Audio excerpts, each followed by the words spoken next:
사부인, 잘 지내셨죠? 다름이 아니라 저희 딸내미 결혼식 날짜가 좀 잡혀서요. 아, 그래요. 축하해요. 언제인데요? 아, 네, 몇 포기 정도는 간단하게 해서 보내드릴 수 있습니다. 에이, 간단하게 몇 포기 정도 할 것 같았음. 제가 다른 곳에다가 부탁하거나 사서 보냈겠죠. 배추김치 5통, 깍두기 5통, 알타리, 갓김치, 파김치까지 종류별로 다 담아주세요. 합해서 총 20통이면 될 거예요.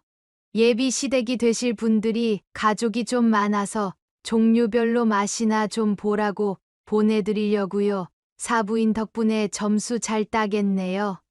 다 되면 주소 보내드릴게요. 그 말을 듣는 순간 너무 어이가 없어서 휴대폰을 손에서 놓칠 뻔했습니다. 이건 단순한 부탁이 아니었습니다. 아무 대가가 없는 일방적인 명령이었습니다. 한 통도 두 통도 아닌 무려 20통이라니. 이건 그냥 가게에다가 김치를 납품하는 수준이었습니다. 그래서 혹시나 싶은 마음에 딸에게 전화를 걸어 사부인이 뭔가 무리한 요구를 한 게 있는지에 대해 물었습니다. 놀랍게도 사부인은 딸과 사위에게 예단비를 보태라는 요구까지 했다고 하더군요. 그것도 무려 500만 원씩이나 말이죠. 게다가 제가 운영하는 가게에서 식사를 하면 모든 식사비가 공짜라는 말도 했다고 합니다. 사위도 그 말을 듣고는 이건 좀 아닌 것 같다며 사부인과 목소리를 높여 싸웠다고 하더라고요. 딸의 말을 듣고 나니 뒤늦게야 후회가 밀려왔습니다. 그동안 딸에게 짐이 되지 않기 위해서 딸이 잘 지냈으면 하는 마음에서 오히려 날개가 되어주려 했던 제가 사부인의 체면 하나만을 위해 딸의 어깨에 짐을 얹는 꼴이 되어버렸다는 사실이 괴롭게 느껴졌습니다. 게다가 다음 날 아침 가게 문을 열기 위해 출근을 했는데 가게 앞에 김치통 20개가 가지런히 놓여 있었습니다. 이게 어떻게 된 일일까요? 사돈에게 김치를 담가달라는 부탁을 받고 있는 이상한 상황인데요. 오늘은 호의를 계속 받다 보니 그것을 권리인 줄 알았던 사돈에게 인생의 가르침을 똑똑히 주었던 이윤숙님의 사연입니다. 과연 어떤 일이 있었는지 지금 바로 들어보시죠. 안녕하세요. 저는 20년 전통의 한식집을 운영하고 있는 65살 이윤숙이라고 합니다. 저는 젊은 날에 남편을 병으로 먼저 보내고 그 이후로는 오로지 딸아이 하나만 바라보며 살아왔습니다. 인생의 말년에 접어든 저에게 인생에서 가장 보람찬 일이 무엇이냐고 묻는다면 단연 남편과 결혼을 해서 우리 딸을 낳은 거라고 대답할 수 있을 정도로 저는 딸을 위해 살아왔습니다. 그리고 항상 남을 먼저 배려했고 저 스스로를 먼저 위하는 일은 거의 없었는데요. 최근에 저는 이런 삶이 잘못된 삶이라는 걸 제대로 깨달았습니다. 바로 저희 사부인 때문에요. 지금부터 저희 이야기를 들어주시면 감사하겠습니다. 남편은 딸이 3살이 되던 해에 갑작스러운 암으로 세상을 떠났습니다. 그때는 의학 기술이고 뭐고 체계가 갖춰져 있지 않았기 때문에 제대로 된 치료 한 번 못 해보고 남편을 보내야 했죠. 그날 이후 저는 단 한 번도 마음 편히 살아온 적이 없었습니다.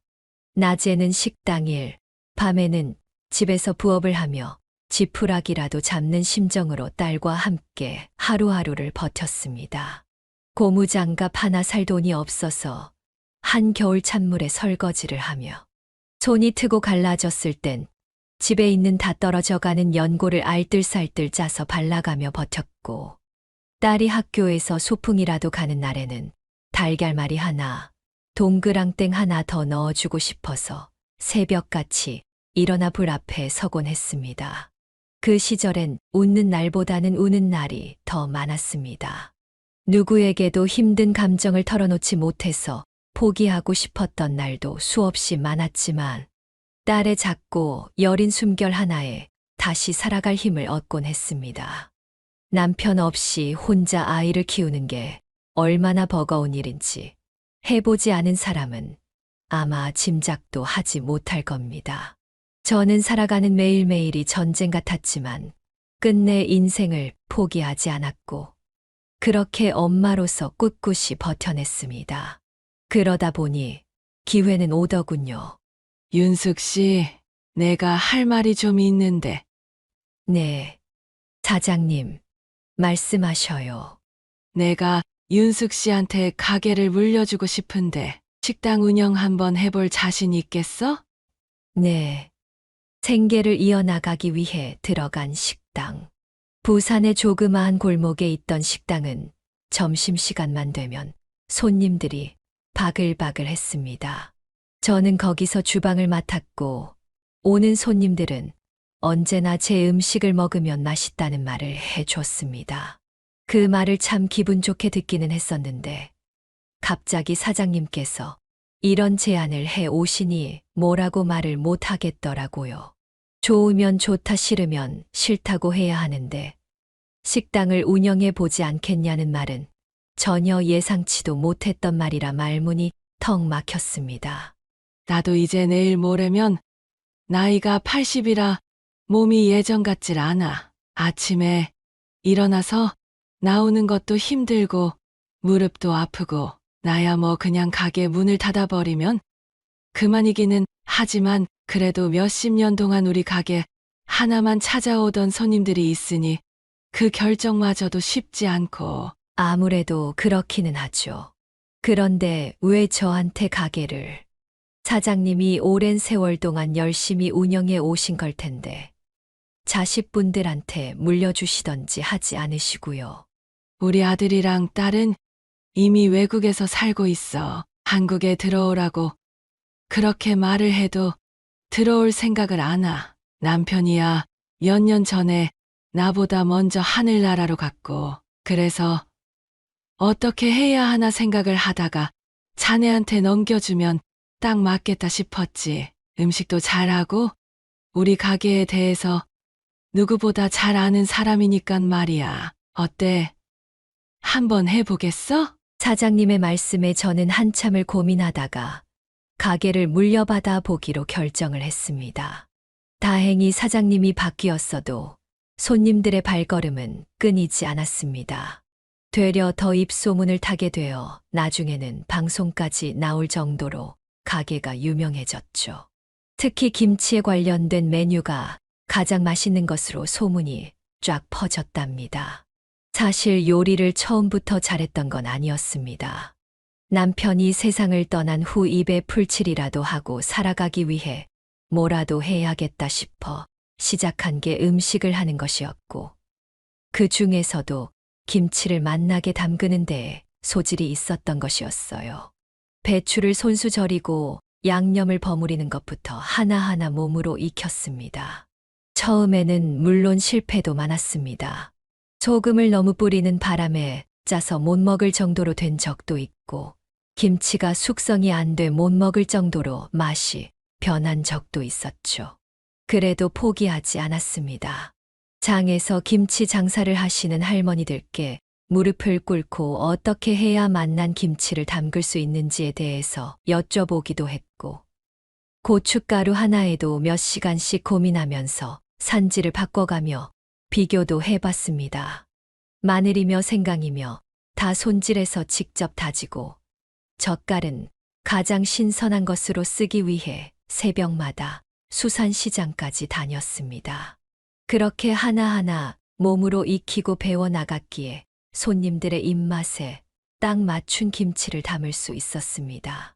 배추김치, 갓김치, 파김치, 알타리김치, 깍두기까지. 할 수 있는 김치의 종류들도 조금씩 늘어갔고 저희 가게 단골 손님들은 꼭 이렇게 말씀을 해 주곤 했습니다. 여기 김치는 다른 집 김치들이랑은 차원이 달라요. 뭔가 영혼이 푹 담겨있는 맛이랄까? 아이고 참. 오바는 별로 잘난 것도 없는데. 에이 사장님 잘난 게 없기는요. 진짜 여기 음식은 다 맛있는데 김치찌개, 김치 고등어 조림은 예술이에요, 예술. 저희 엄마가 해주신 집밥도 이렇게 싹싹 비우지는 않는다니까요. 김장철에는 김치를 따로 나눠주기도 했었는데 그때마다 손님들이 줄을 설 정도였습니다. 이따금씩 손님들은 김치를 나눠줄 때 돈을 받아야 하는 거 아니냐. 차라리 돈 받고 팔아라고 말을 해주기도 했지만 저는 그러고 싶지 않았습니다. 제 정성이 들어간 거니까 한 분이라도 더 제가 담근 김치를 먹고 행복해졌으면 하는 마음에 나눠드린 것이었거든요. 아무튼 누구보다 열심히 살았고 최선을 다했던 저는 어느덧 가게 사장님이라는 이름으로 불리면서 어느 정도 살만해졌습니다. 그 무렵 딸도 대학을 졸업하고 괜찮은 직장에 들어가 어엿한 사회인이 되었죠. 그리고 사위를 집으로 데리고 와서 인사를 시켜줬을 땐 정말 가슴 속에 알 수 없는 감정이 그득 차오르는 듯 했습니다. 그래서 처음 인사를 왔던 날 저는 사위의 손을 꼭 잡고서 이렇게 말했습니다. 우리 수진이 내가 정말 힘들게 키운 아이야. 꼭 잘해줘야 하네. 알겠지? 걱정하지 마세요. 세상 그 어떤 여자보다도 행복하게 해줄 자신 있습니다. 그 말이 어찌나 듬직하게 느껴지던지 저는 걱정 없이 딸을 시집 보낼 수 있겠다 싶었습니다.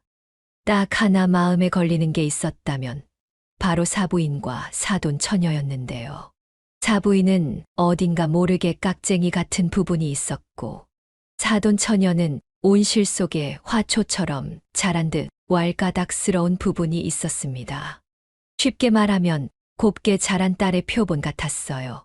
그래도 뭐 살아가면서 사부인, 사돈 처녀와 만날 일이 몇 번이나 있겠나 싶었고 무엇보다 사위가 참 괜찮은 사람이었기에 크게 신경을 쓰지 않았습니다. 그렇게 딸은 드디어 저희 둥지를 벗어나 진정한 본인의 집이 되어줄 사람을 향해 훨훨 날아갔습니다. 결혼하고 신혼을 즐길 때까지만 해도 딸은 행복해 보였습니다. 그리고 손녀를 낳고 집으로 처음 데리고 왔을 땐 솔직히 세상을 다 얻은 것만 같았죠. 세상 그 어떤 것도 억만장자도 부럽지 않았습니다. 하지만 정확히 5년 후 딸의 표정이 어두워지기 시작했습니다. 바로 사위의 구조조정 때문이었죠. 뭐, 김서방이 구조조정을 당했다고? 왜? 우리 같은 회사 다녔었잖아. 나는 그래도 가까스로 살아남기는 했는데 회사 사정이 너무 어려워서 인원의 70%를 감축시켰어. 그 중에 서아 아빠도 포함된 거고. 그래도 너무 좌절하지 않기로 했어. 내가 열심히 일해서 먹여 살려보려고. 서아 아빠도 일자리 다시 찾아보겠다고 했고. 딸은 말로는 괜찮다고 했지만 목소리는 전혀 괜찮아 보이지 않았습니다. 사위도 제게 전화를 걸어 일이 이렇게 됐다고 미안하다고 말했죠. 그때부터 딸은 혼자 일을 하면서 집으로 돌아오면 육아도 해야 했고 때로는 제게 너무 힘들고 지친다면서 눈물을 흘리며 우는 날도 있었습니다. 저는 그럴 때마다 마음이 미어졌습니다. 당장 뭘 해줄 수 있는 게 없었기에 밥이라도 든든히 먹었으면 하는 마음으로 주마다 음식을 해서 택배로 보내곤 했습니다.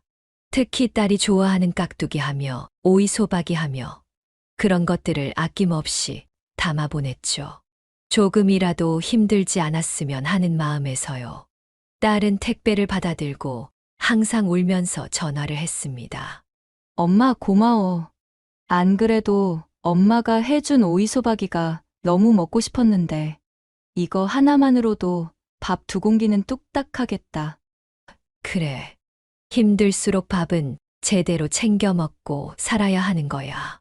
아프면 꼭 병원 가고 몸 상하지 않게 잘 챙겨 먹고 무리하지 말고 알았지? 엄마가 있어서 참 다행이다. 엄마마저 없었으면 솔직히 나 정말 어떻게 됐을지도 몰라. 고마워, 엄마. 정말 든든해. 저는 그 말을 듣고는 괜히 울컥했습니다. 그리고 한편으로는 다행이다 싶었습니다. 딸에게 그늘 역할을 잘 해주고 있구나 싶었거든요. 딸이 밥을 잘 먹고 있다고 밥상 사진을 찍어서 보내주면 기분도 좋았습니다. 사위도 딸도 밥심 하나로 힘든 일들을 잘 이겨냈으면 좋겠다 싶었죠. 그리고 그 무렵쯤 사부인과 사돈처녀가 저희 가게로 찾아왔습니다. 오겠다고 얘기를 한 적도 없는데 찾아와서 솔직히 조금 당황스러웠지만 아무튼 간에 가족이었기 때문에 저는 반갑게 맞이했습니다. 사부인 오신다고 미리 연락이라도 주셨으면 제가 준비를 하고 있었을 텐데요. 먼 길 오시느라고 힘드셨을 텐데. 뭐, 기차 타고 오니깐 2시간 30분밖에 안 걸리던 거려. 그나저나 가게가 왜 이렇게 후미진 곳에 있어요? 골목이 영 스산하고 무섭네요. 워낙에 옛날 가게라서요. 자, 어서 들어오세요. 다행히 손님이 없는 시간대였기에 사부인과 사돈 처녀를 편한 곳에다가 앉히고 저희 가게에서 가장 잘 팔리는 김치찌개와 고등어 조림을 정성껏 만들어 대접했습니다. 그리고 속으로 걱정했습니다. 괜히 입맛에 맞지 않을까 싶었거든요. 그런데 예상외로 사부인과 사돈처녀는 앉은 자리에서 밥 2공기를 뚝딱 하고 비워냈습니다. 먹을 때마다 감탄을 하는 것도 잊지 않았죠. 의외였어요. 이런 음식과는 거리가 굉장히 멀어 보이는 두 사람이었는데 생각보다 너무 잘 먹어줘서 고맙기도 했고요. 사부인은 쉴 새 없이 젓가락질을 하며 제게 물었습니다. 어머, 이 김치 진짜 중독성 있어요. 어떻게 이런 맛이 나는 거예요, 사부인? 제가 그거 하나로 평생을 먹고 살았어요. 저만의 노하우가 가득 담겨 있다고나 할까요? 대단하시네요. 저는 워낙에 이런 거에 재주가 없어서 혼자 김치도 하나 안 담그고 그냥 사서 먹는데래. 유리마, 너 사돈께 요리 좀 배워. 안사돈 어른, 저 김치 담그는 법 좀 배우고 싶어요. 이거 진짜 맛있어요. 진짜로요. 저 어지간하면 이런 말 잘 안 하는데 저 요리 좀 가르쳐 주시면 안 돼요? 아이고, 내가 누구를 가르치고 말고 할 입장은 아니어서. 그 말에 저는 웃으면서도 괜히 뿌듯해졌습니다. 제가 만든 음식이 이렇게까지 맛있다는 사실이 기분이 좋기도 했고요. 그래서 몇 번은 김치를 사부인 댁에 보내기도 했습니다. 상업적으로 김치를 판매하려는 목적이 아니라 그냥 맛있는 음식을 나눠 먹고자 하는 호의였죠. 사부인께서도 제가 김치를 보내드리면 항상 고맙다고 연락을 주시기도 했고요. 하지만 그땐 미처 몰랐습니다.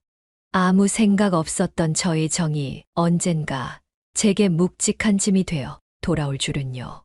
처음 이상하다고 느낀 건 사부인이 식당에 찾아오는 시간이었습니다.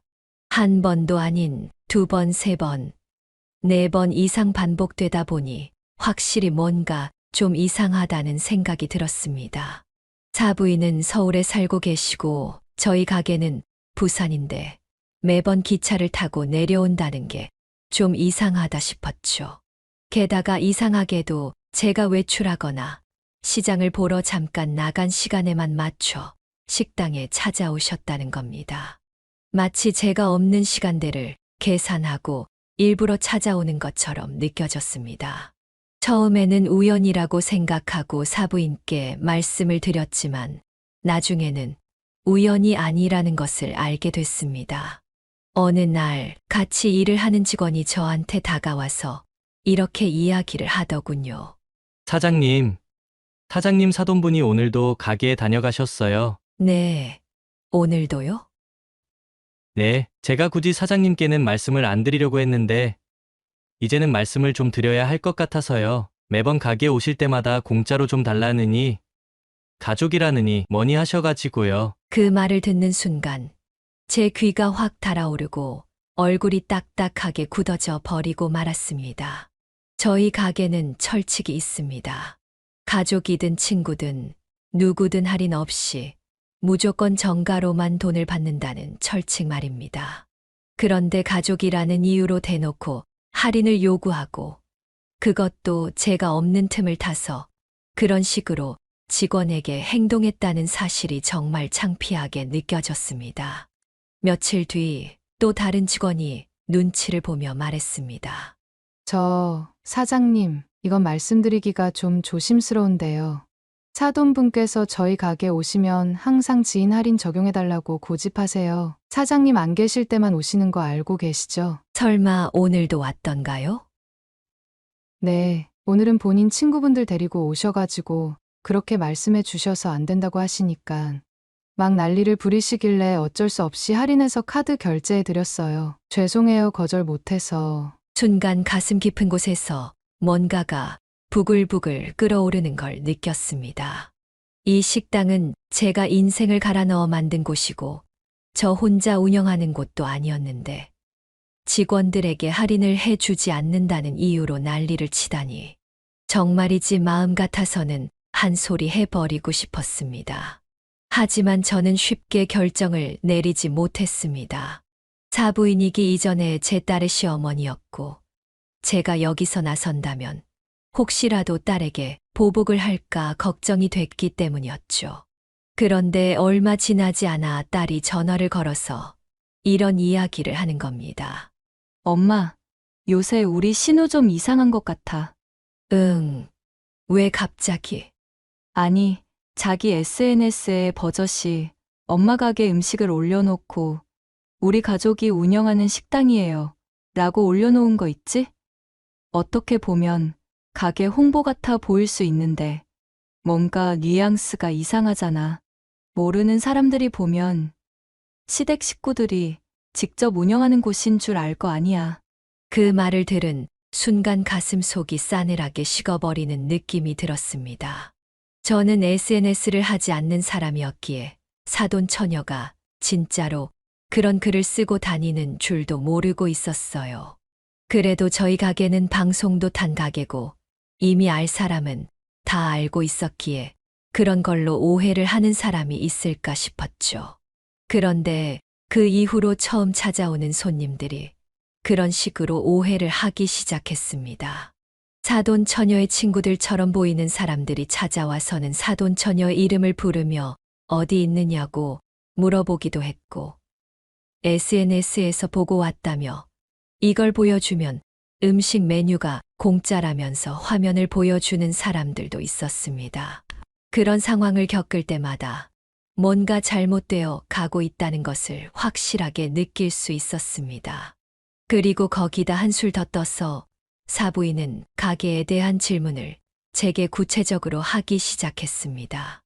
메뉴 원가는 어떻게 정하는 건지, 하루에 손님들은 몇 명이나 오는지, 인건비는 얼마나 드는지, 식자재는 어디 거래처를 쓰느냐 등등의 질문들을 하더군요. 저는 대충 넘겼지만 질문들이 하나하나 구체적이어지기 시작하니 가슴 속의 불쾌함과 찝찝함을 지울 수가 없어서 사부인에게 물었습니다. 사부인, 장사하실 거예요? 왜 자꾸 저한테 그런 걸 물으시는 건가요? 뭐 그런 건 아닌데 그냥 이런 생각이 들어서요. 이런 가게 하나 있으면 나중에 노년이 참 든든하겠다. 뭐 이런 생각. 사부인도 아시겠지만 요즘 프랜차이즈 식당보다 이런 진짜 엄마밥 분위기 나는 식당들이 더 잘 나가잖아요. 저도 우리 애들 하나씩 이런 데 내주면 좋겠다는 생각을 자주 해요. 그래서 물어본 거예요. 그 말에 저는 웃지도 못하고 가만히 고개만 끄덕였습니다. 속으로는 이미 모든 상황을 이해하고 있었기 때문입니다. 이 식당이 탐나는 거던지 아니면 제 가게 체인점을 내자고 제안을 할 것이었던지 어떤 방향으로든 사업을 할 생각을 하고 있다는 것은 분명했습니다. 그러던 어느 날 딸이 저한테 전화를 해서 이런 소리를 하더군요. 사위가 사업 구상을 하고 있다고 말이죠. 말이 안 됐습니다. 실직을 한 지 몇 개월이나 됐다고 사업을 생각하고 있다는 말인가요? 게다가 가게 하나 차리려면 최소한 몇 천만 원은 드는데 그 돈은 또 어떻게 감당할 거고. 걱정이 됐던 저는 가게를 쉬는 날 딸네 집으로 향했습니다. 물론 사위에게는 딸에게 그런 이야기를 들었다는 걸 티내지 않았어요. 사위도 평소처럼 제게 살갑게 굴었고요.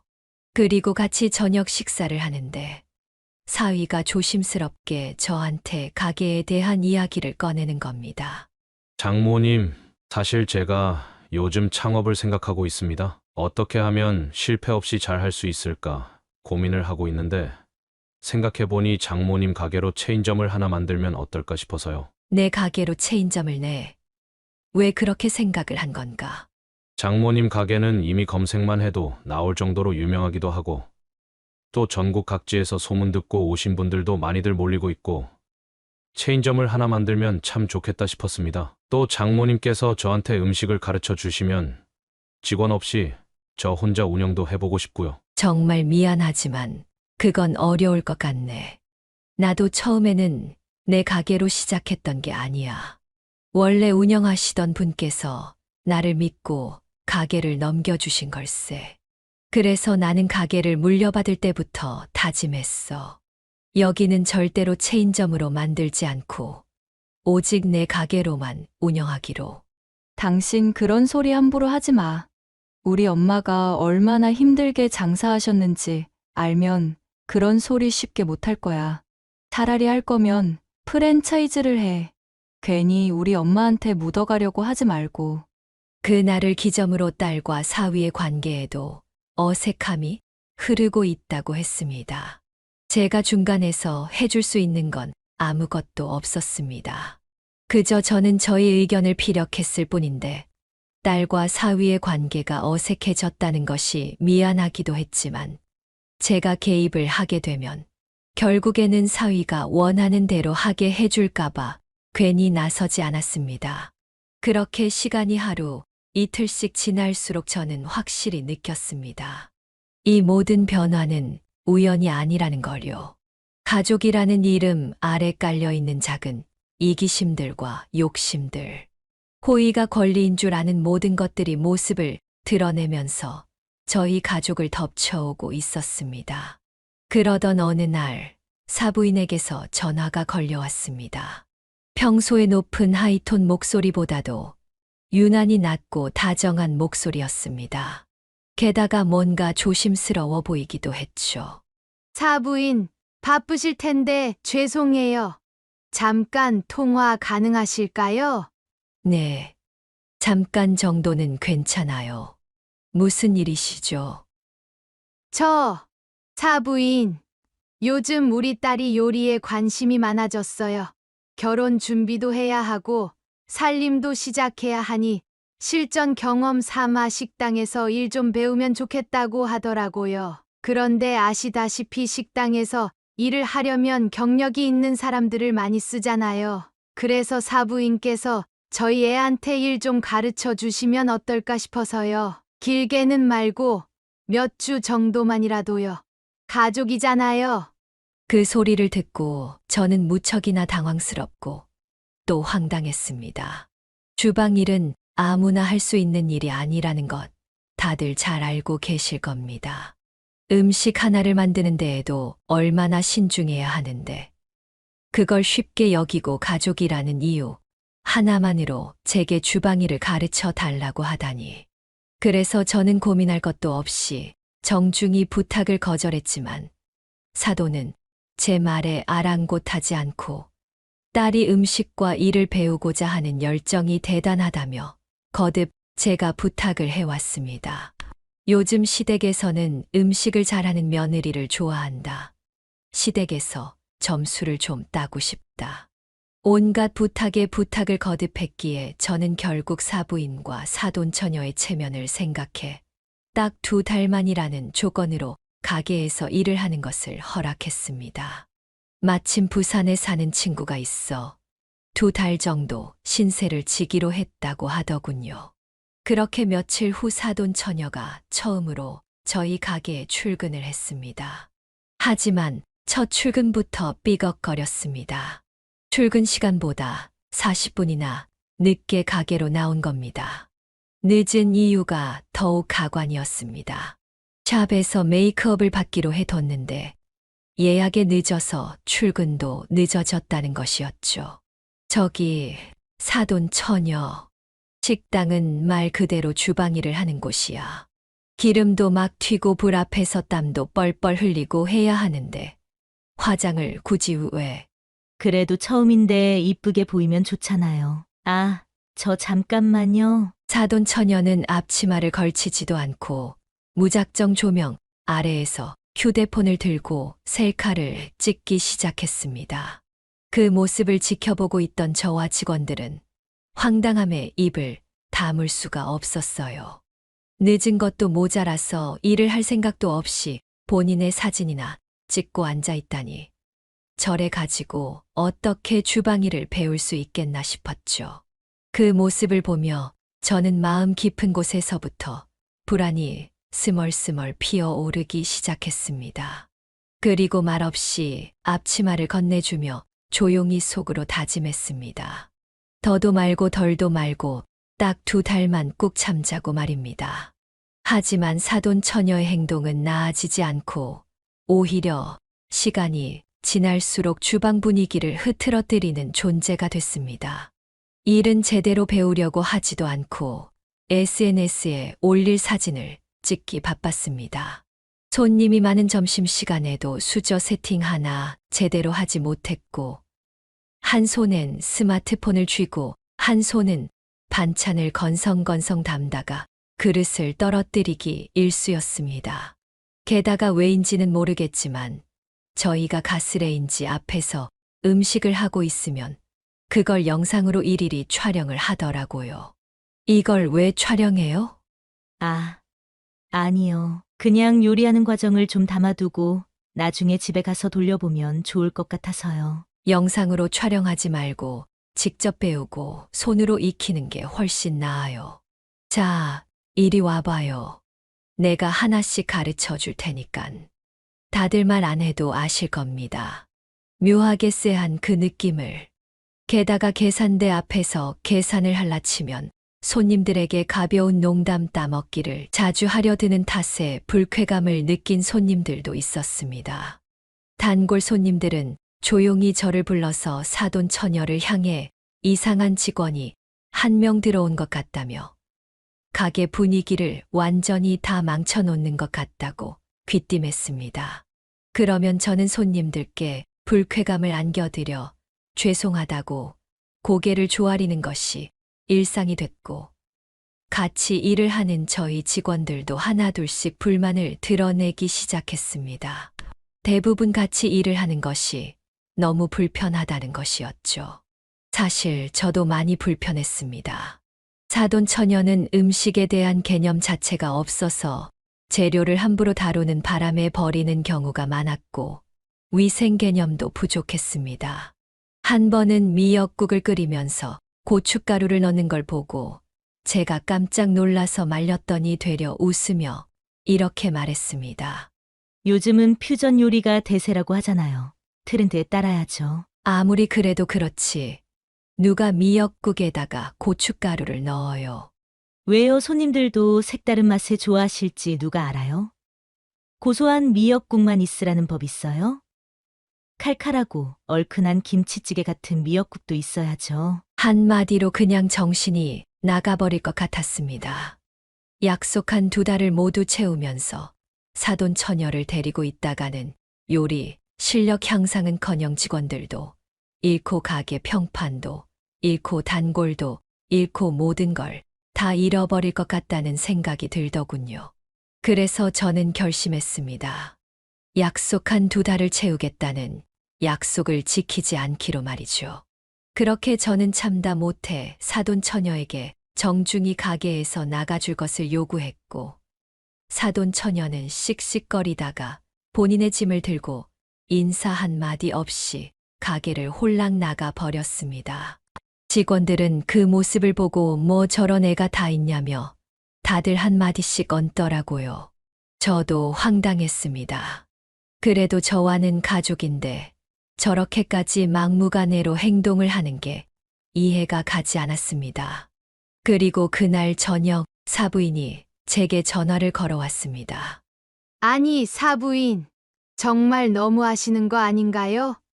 애가 신부 수업을 좀 해보겠다는데 왜 그렇게 모질게 구십니까? 애 내쫓으셨다면서요? 내쫓은 게 아니라 여러 가지로 문제들이 많았어요. 사돈 처녀가 요리를 너무 못해서 음식을 버리는 게 반이었고, 단골 손님들께도 직원들한테도 무례하게 굴어서 기분 상하게 만드는 날도 많았고요.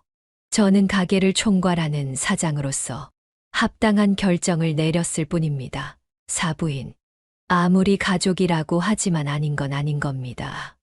하이고, 그 코딱지만한 가게 운영하는 주제의 유세는 그저 경험 한번 해보겠다는데 사회생활이 처음인 애를 잘 보듬어 주지는 못할 망정. 그 말을 듣고 저는 말문이 막혔습니다. 제가 힘들게 운영하고 있는 가게를 단순히 체험 현장쯤으로 여기고 있었다는 생각에 허탈함과 분노가 동시에 밀려왔습니다.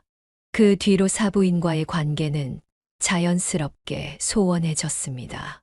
직접적인 연락은 거의 하지 않았고 저희 가게에도 더 이상 찾아오지 않았습니다. 차라리 다행이다 생각했습니다. 골머리 앓는 일 딱 질색이었거든요. 그렇게 시간이 흘러 저는 다시 제 일상에 집중하며 살아가고 있었습니다. 그런데 어느 날 사부인에게서 별안간 전화가 걸려왔습니다. 목소리는 밝고 들뜬 기색이 역력해 보였습니다. 사부인, 잘 지내셨죠? 다름이 아니라 저희 딸내미 결혼식 날짜가 좀 잡혀서요. 아, 그래요. 축하해요. 언제인데요? 아, 네, 몇 포기 정도는 간단하게 해서 보내드릴 수 있습니다. 에이, 간단하게 몇 포기 정도 할 것 같았음. 제가 다른 곳에다가 부탁하거나 사서 보냈겠죠. 배추김치 5통, 깍두기 5통, 알타리, 갓김치, 파김치까지 종류별로 다 담아주세요. 합해서 총 20통이면 될 거예요. 예비 시댁이 되실 분들이 가족이 좀 많아서 종류별로 맛이나 좀 보라고 보내드리려고요. 사부인 덕분에 점수 잘 따겠네요. 다 되면 주소 보내드릴게요. 그 말을 듣는 순간 너무 어이가 없어서 휴대폰을 손에서 놓칠 뻔했습니다. 이건 단순한 부탁이 아니었습니다. 아무 대가가 없는 일방적인 명령이었습니다. 1통도 2통도 아닌 무려 20통이라니. 이건 그냥 가게에다가 김치를 납품하는 수준이었습니다. 그래서 혹시나 싶은 마음에 딸에게 전화를 걸어 사부인이 뭔가 무리한 요구를 한 게 있는지에 대해 물었습니다. 놀랍게도 사부인은 딸과 사위에게 예단비를 보태라는 요구까지 했다고 하더군요. 그것도 무려 500만 원씩이나 말이죠. 게다가 제가 운영하는 가게에서 식사를 하면 모든 식사비가 공짜라는 말도 했다고 합니다. 사위도 그 말을 듣고는 이건 좀 아닌 것 같다며 사부인과 목소리를 높여 싸웠다고 하더라고요. 딸의 말을 듣고 나니 뒤늦게야 후회가 밀려왔습니다. 그동안 딸에게 짐이 되지 않기 위해서 딸이 잘 지냈으면 하는 마음에서 오히려 날개가 되어주려 했던 제가 사부인의 체면 하나만을 위해 딸의 어깨에 짐을 얹는 꼴이 되어버렸다는 사실이 괴롭게 느껴졌습니다. 게다가 다음 날 아침 가게 문을 열기 위해 출근을 했는데 가게 앞에 김치통 20개가 가지런히 놓여 있었습니다. 뚜껑 위에는 종류별로 스티커가 붙어 있었고 위에 붙은 메모지 한 장이 바람에 펄럭이고 있었습니다. 부탁드린다는 짧은 글이 적혀 있는 메모지를 보며 이 통은 사부인께서 보낸 게 분명하다는 생각을 했습니다. 그 순간 제 마음속에서 확실하게 선 하나가 그어졌습니다. 이건 부탁이 아닌 강요였습니다. 호의를 권리로 알아들은 이기심이었습니다. 그날 저는 결심했습니다. 이번엔 절대로 그냥 넘기지 않겠다고요. 대형 납품 업체도 이런 식으로 무작정 주문을 받으라고 던지지 않는데 가족이라는 이름을 가진 사람들이 제게는 한마디 상의도 없이. 저는 이 태도를 용납할 수 없었습니다. 그래서 다음 날 새벽, 아직 어둠이 가시지 않은 시각, 저는 새벽 시장으로 향했습니다. 그리고 곧바로 배추 시세부터 확인했습니다. 한 포기에 4,500원. 그것도 무르지 않고 속이 꽉 찬 좋은 품질을 가진 배추로만. 고춧가루는 1kg에 28,000원. 중국산이 아닌 국내산으로. 여기에 마늘, 생강, 배, 멸치젓, 새우젓, 찹쌀풀까지. 필요한 항목들을 메모지에 하나하나 적어 내려갔습니다. 그리고 한 손에는 계산기를 들고 열심히 손을 움직였습니다. 김치 20통에 드는 총 재료비만 140만 원을 훌쩍 넘겼고 여기에 손질과 노동시간, 포장재 비용까지 계산해 포함하니 액수가 200만 원을 훌쩍 넘어섰습니다. 그리고 저는 문구점에 들러 리본 포장지와 고급 스티커도 산 후 가게로 돌아와 품목, 단가, 수량, 합계 금액까지 항목별로 모든 견적을 깔끔하게 정리했습니다. 프린트한 견적서는 A 사용지에 2번을 접어 투명한 파일에 넣어 놓았고 그 파일을 김치통 맨 위, 가장 눈에 잘 띄는 곳에 테이프로 붙였습니다. 나머지 김치통 19개에는 메모지를 일일이 붙여 붉은색 매직으로 재료비 미정산이라고 적어 붙였습니다. 판매하기 어려운 제품에 딱지를 붙이듯이 말입니다. 그렇게 점심시간이 지나고 트럭 한 대가 식당 앞에 멈춰 서는 것이 보였습니다. 운전석에서는 모르는 남자가 내렸고 그 옆에는 사부인이 있었습니다. 사부인, 제가 부탁드린 김치는 다 완성이 됐을까요? 김치통 보셨죠? 그거 가지러 왔습니다. 아, 그거요? 저기 문 앞에 내놨는데 못 보셨나 봐요? 네, 문 앞에요. 문 앞에 어디요? 아무것도 없던데. 여기 말고 입구가 또 있어요? 아니요. 여기 문 앞에 빈 김치통 말이에요. 그거 사부인이 가져다 놓은 거 아니었어요? 김치 아직 안 담궜어요. 재료비 자체가 아직 정산이 안 된 상태라서 말이에요. 김치통 위에 견적서 붙여놨으니까 그거 한번 읽어보시던가요.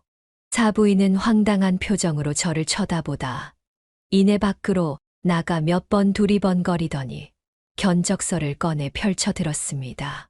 그리고 한참 동안 견적서를 읽어보더니 몸을 부들부들 떨어대더라고요. 왜 가족에게도 돈을 받으려 드는 거냐고, 가족끼리 이런 것도 못 해주느냐고 발악을 하기에 저는 되받아쳤습니다. 김치 하나 담그는 데에도 엄연히 노동력이라는 것이 들어가고 그 재료비도 무시를 할 수가 없다고. 사부인은 평생 동안 김치를 담그지 않고 사 먹는 데에만 길들여져서 잘 모르시겠지만 그게 참 어려운 거라고 말이죠. 게다가 요청한 수량이 적은 것이 아니었기 때문에 이 정도 재료비와 노동비를 청구하는 건 당연한 거라고 하자 사부인이 제게 다가와 낮은 목소리로 말했습니다. 옆에 있는 남자 우리 사위들 사람인데 사부인께서 이렇게 나오면 제 체면이 뭐가 됩니까? 민망해 죽겠네요, 진짜. 사부인 김치 잘 담근다고 자랑에 자랑을 해놨는데. 체면 말씀하시니 드리는 말씀이지만 체면은 남의 정성과 노동을 빌미로 세우는 것이 아닙니다. 사부인 댁 잔치인데 제가 왜 사부인의 체면을 세워드려야 하나요? 그것도 공짜로. 저는 이해가 가질 않네요. 가족끼리 꼭 이렇게까지 계산적으로 나와야겠어요? 이번 한 번만 눈 꼭 감고 한 번만 도와주세요. 네. 좋은 혼사 자리라 놓치기가 싫어서 그래요. 부탁해요.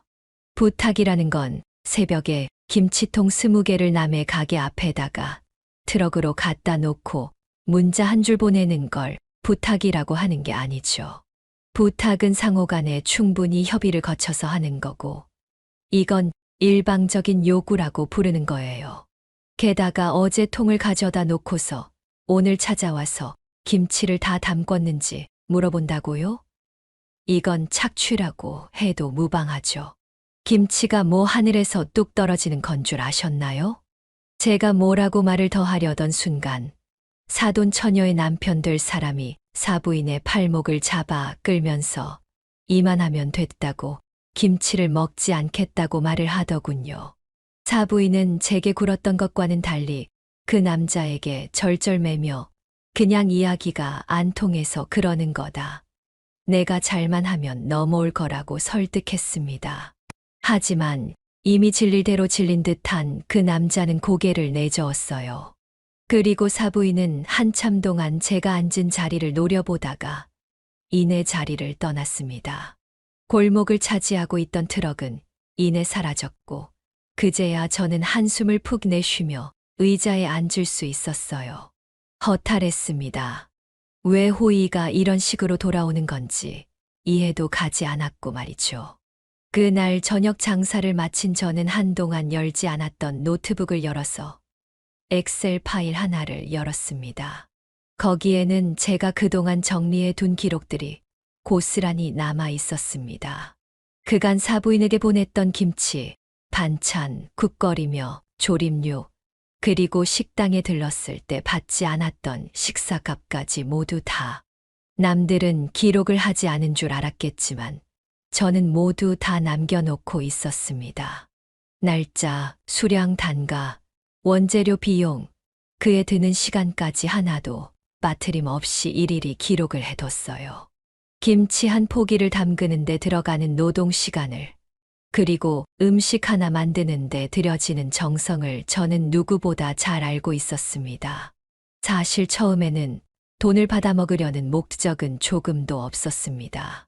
다만 제 노동과 정성의 무게를 스스로 잊지 않기 위해, 그리고 언젠가 이것들을 설명할 날이 올 수도 있겠다는 생각이 들어서 하나하나씩 기록을 해뒀던 것이었죠. 지금 와서 생각을 해보면 참 판단을 잘했다는 생각이 듭니다. 이런 날이 오리라고 누가 상상이나 했을까요? 저는 엑셀 파일들을 모두 정리해서 사진을 찍은 후 사부인에게 마지막으로 짧고 단호한 문자를 보냈습니다. 그간 집으로 보내드린 김치, 반찬들의 가격과 저희 가게에서 돈을 내지 않고 식사를 했던 내역입니다. 저희 가게에서 유세와 난리를 피우시면서 할인을 받은 내역들도 모두 기록해 두었습니다. 뭐 이런 걸 남겨두나 싶으시겠지만 이제는 본인이 얼마나 잘못된 사람인지 한 번쯤 돌아보셨으면 합니다. 앞으로 어떤 부탁도 정당한 대가가 없는 이상 거절하겠습니다. 더는 저나 제 딸을 이용하지 않으셨으면 합니다. 그 문자 내용을 생각하고 보내기까지는 오랜 시간이 걸렸습니다. 몇 번을 지웠다가 쓰고 다시 지웠다가 쓰고를 반복하면서 최종적으로 사부인에게 문자를 보내고 나니 손끝이 약간 떨려오는 것이 느껴졌습니다. 그동안 속으로만 꾹 눌러두고 아무에게도 말하지 못했던 서운함과 억울함, 그리고 이제야 밖으로 꺼내진 용기 때문이었습니다. 하지만 떨리는 손끝과는 상반되게 마음은 고요했습니다. 누군가와 무언가를 끝낸다는 건 언제나 두려운 일이었지만 오늘 내린 이 결론이 겨우 낼 수 있었던 이 용기가 앞으로 제 삶을 지켜주는 울타리가 되어줄 거라는 확신이 들었습니다. 그 이후로 사부인에게서는 어떠한 연락도 없었습니다. 어떻게 그럴 수가 있냐는 항의도 없었고 그런 의도가 아니었다는 해명도 없었으며 심지어 형식적인 미안하다는 사과 한마디조차 들을 수 없었습니다. 그토록 자주 김치며 음식이며 해달라고 부탁을 해오던 사람이 갑자기 이렇게 연락을 뚝 끊어버리니 조금은 어색했지만 그래도 속은 후련했습니다. 저는 그때 알았습니다. 침묵이라는 건 때로는 가장 확실한 인정이라는 걸 말이죠. 아무 말도 하지 않는다는 건 반박할 말이 없다는 뜻이기도 하니까요. 사부인도 사돈 처녀도 뒤늦게야 알았을 겁니다. 자신들이 그동안 얼마나 저에게 당연하다는 듯 호의를 받아왔는지에 대해서 말이죠. 솔직히 조금은 민망했기를 바랬습니다. 그리고 앞으로는 어떤 상황에서는 제가 호락호락하게 나오지 않을 거라는 것도 깨달았길 바랬습니다. 그로부터 얼마 지나지 않아 딸은 제게 빅뉴스가 하나 있다며 전화를 걸어왔습니다. 엄마, 그 소식 들었어? 우리 신우 있잖아. 결혼 완전 파토 났대. 뭐, 그렇게 좋은 혼사짤이라고 놓치지 않겠다고 말을 하더니 갑자기 왜 파토를 냈대? 뻔하지 뭐. 그때 엄마 가게 앞에서 난동 피웠다며? 김치 달라고. 그때 같이 있었던 사람이 사위될 사람이었는데 그 사람이 그 모습 보고 오만정이 다 떨어졌었나 봐. 그래서 몇 번 싸우고 갈등이 깊어졌는지 뭐 아예 파혼을 해버렸다고 하더라. 사실 그날의 상황 하나로만 파혼을 한 것은 아니었습니다. 그동안 사돈처녀는 아나무인으로 예의 없이 행동을 해왔고 그 모습 때문에 몇 번이고 가벼운 언쟁이 있었다고 하더군요. 하지만 사람은 쉽게 고쳤을 수 없다는 말이 있는 것처럼 사돈처녀는 몇 번의 언쟁이 있었어도 달라질 기미를 보이지 않았고 거기다가 사부인까지 그 난리를 피웠으니 당연히 정이 떨어질 만도 하다 싶었습니다. 결국 예비 시댁 측에서 결혼 자체를 무르자는 입장을 내비쳤고 사부인 댁에서도 더는 무리하게 밀어붙이기 어려운 상황이 되었다고 했습니다. 그렇게 좋은 혼사짤이니 뭐니 아주 잘 보이려고 무리를 했던 결혼은 없던 일이 되어버렸고 사돈처녀의 결혼에 대한 이야기는 더 이상 나오지 않았다고 합니다. 정확히 어떤 이유로 결혼이 물러졌는지에 대해서는 확실히 알 수는 없었지만 저는 그저 마음속으로 조용히 생각했습니다. 인생이 그렇게 호락호락하지 않다는 걸 사부인도 사돈처녀도 이제는 조금 체감했겠구나라는 것을 말입니다. 늘 자기들 뜻대로만 움직이고 본인들 중심으로 돌아갈 거라 믿었던 세상은 사실 그게 아니었다는 것을 그들이 제대로 깨달았길 진심으로 빌었습니다. 그 무렵 사위는 조용히 새로운 직장에 취직했습니다. 대기업은 아니었지만 규모가 작고 사람 냄새 나는 회사에 들어가게 됐다고 말을 하더군요. 그리고 저와 통화를 하면서 제게 사과를 했습니다. 장모님, 그동안 저희 어머니랑 동생 때문에 스트레스 많이 받으셨죠? 죄송해요. 제가 중간에서 제대로 사위 노릇을 했어야 하는데 그러지 못해서. 아니야. 이미 다 지난 일인데 이야기를 꺼내서 못하겠어. 자네가 잘못한 건 하나도 없으니까 너무 미안해하지 말게. 사실 예전에 체인점 이야기를 꺼낸 것도 이제 사과드리고 싶어서요. 그냥 장사를 하면 조금 형편이 더 나아지지 않을까 했었는데 취업을 하고 보니 그런 것도 아닌 것 같더라고요. 그런 부분에서 장모님이 존경스럽기도 하고요. 그래. 장사가 뭐 쉬운 일인 줄 알아? 이거 아무나 못하는 거야. 그래도 언젠가 다시 마음이 잡히면 그때 다시 이야기해 줘. 그땐 나도 진지하게 들어볼 테니까.